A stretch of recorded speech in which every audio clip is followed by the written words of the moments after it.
Hello, students. My name is Mr. Blair. I currently work at Brenda Cowan Elementary. I have several responsibilities there, including managing behaviors. My favorite subject in school was primarily math and some language arts because I really like to write. The name of the book I'll be reading today is Uncle Jed's Barbershop. You see it there? Um, it is by Margaree King Mitchell and illustrated by James Ransom. Has several good illustrations in here. So if you do have this book, I do encourage you to grab it and let's take this ride along with me.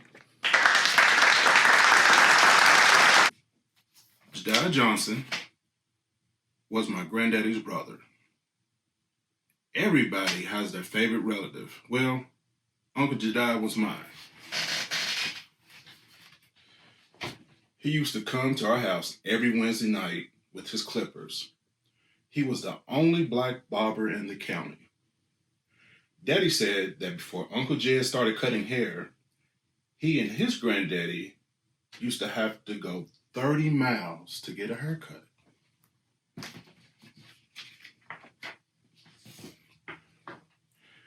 After Jed cut my daddy's hair, he lathered a short brush with soap and spread it all over my daddy's face and shaved him.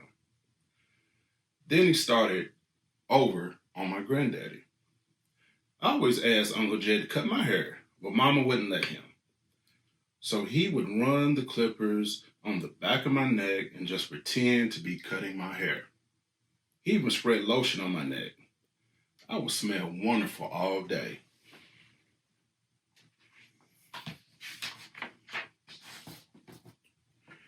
When he was done, he would pick me up and set me on his lap and tell me about the barber shop he was going to open one day and about all the fancy equipment that would be in it. The sinks would be so shiny they sparkled. The floors would be so clean you could see yourself. He was going to have 4 barber chairs, and outside he was going to have a big, tall, red and white barber pole. He told me he was saving up for it.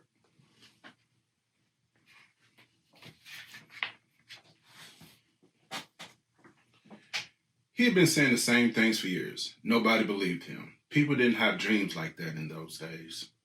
We lived in the South. Most people were poor. My daddy owned a few acres of land, and so did a few others.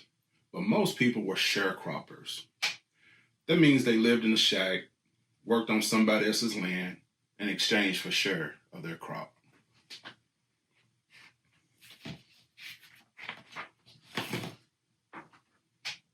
When I was 5 years old, this particular morning, I didn't come to the kitchen. While Mom was fixing breakfast, Mom and Daddy couldn't wake me up. My nightgown and the bedclothes were all wet where I had sweated.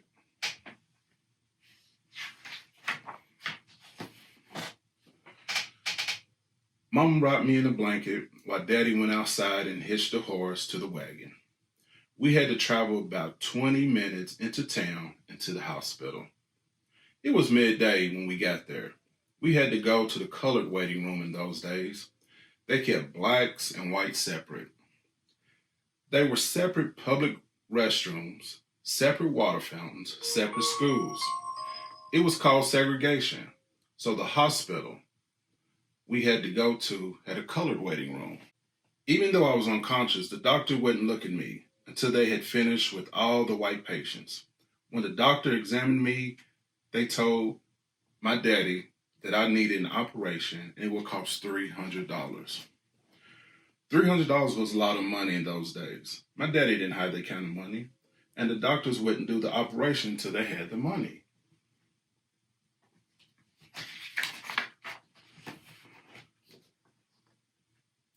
My mama buried me back in the blanket and they took me home. Mama held me in her arms all night. She kept me alive until Daddy found Uncle Jed. He found him early the next morning in the next county on his way to cut somebody's hair. Daddy told him about me.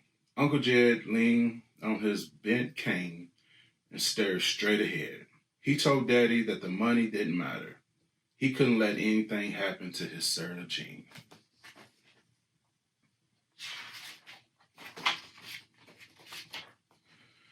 Well, I had the operation. For a long time after that, Uncle Jed came by the house every day to see how I was doing. I know that $300 delayed him from opening up his barbershop. Uncle Jed came awfully close to opening his shop a few years after my operation. He had saved enough money to buy the land and build the building, but he still needed money for the equipment.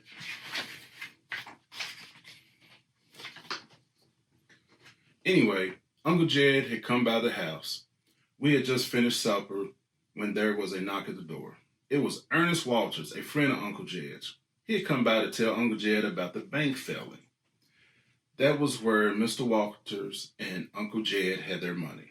Uncle Jed had over $300 in the bank and it was gone.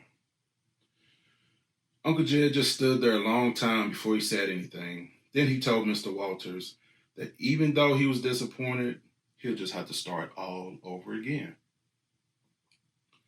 Talk about some hard times. This was the beginning of the Great Depression. Nobody had much money.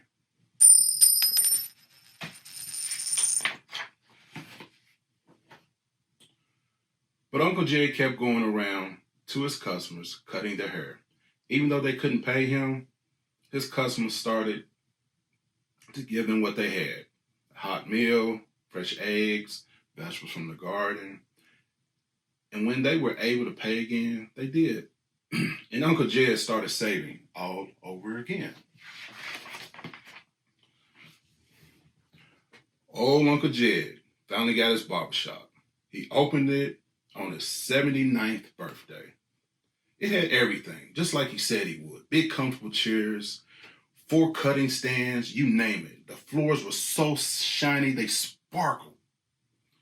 On opening day, people came from all over the county. They were old Uncle Jed's customers. He had walked to see them for many years. That day, they all came to him.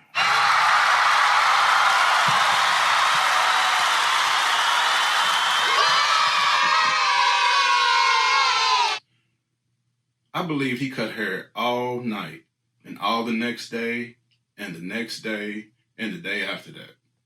That man was so glad he had that shop. He didn't need any sleep. Of course, I was there too. I wouldn't have missed it for the world. When I sat in one of the big barber chairs, Uncle Jed patted the back of my neck with the lotion like he always did. Then he twirled me around and around in that barber chair.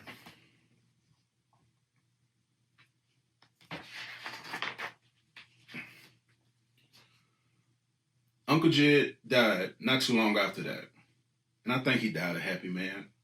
You see, he made his dream come true even when nobody else believed in it. He taught me to dream too. Great book. Also, I encourage you to follow your dreams. Dream big. Thank you for joining me today. See you next time. Peace.